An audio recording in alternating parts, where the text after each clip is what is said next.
मित्रों, मेरा नाम ओंकार है और मैं महाराष्ट्र के नांदेड़ का रहने वाला हूँ। आज मैं आपको मेरे भाई के साथ घटी सच्ची घटना आपको बताना चाहता हूँ। मेरा भाई साइंस कॉलेज में पढ़ता है और उसके करीब एक छोटा जंगल है और उनको उसी रास्ते से कॉलेज जाना पड़ता है और रात को उस जंगल से जाना खतरे से खाली नहीं होता है।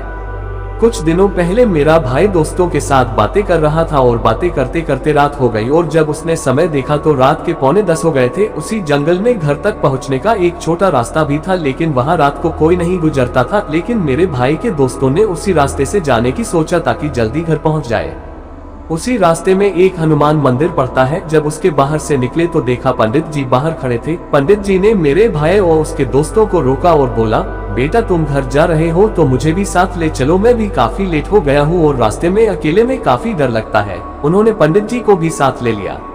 वो कुछ कदम चले ही थे कि अचानक उनको पीछे से की सफेद रोशनी दिखाई दी और वो रोशनी एक बरगद के पेड़ के नीचे से आ रही थी। मेरे भाई ने पीछे मुड़कर उस रोशनी की तरफ जाना शुरू किया तो उनको एकदम सफेद आदमी दिखाई दिया और उसकी आंखें भी सफेद ही थी। मेरा भाई बुरी तरह डर गया और भागकर दोस्तों के पास आया और उनको उस आदमी के बारे में बताया। मेरे भाई के दोस्त भी उसको अब देख पा रहे थे और वो जोर जोर से चिल्ला रहे थे, कौन है तू, कौन है तू। तभी पुजारी जी ने हमें चुप रहने को कहा। अब वो समझ चुके थे कि वो के बुरी आत्मा है। उनको पुजारी जी ने चलते रहने को कहा। वो आत्मा उनकी तरफ देख रही थी लेकिन पास नहीं आई। थोड़ी देर चलते रहने के बाद उन्होंने पीछे देखा तो पीछे कोई नहीं था। अब सभी लोगों की सांस में सांस आई। मेरे भाई के दोस्तों ने पुजारी से कई बार उस भूत के बारे में पूछा लेकिन पुजारी कुछ नहीं बोले।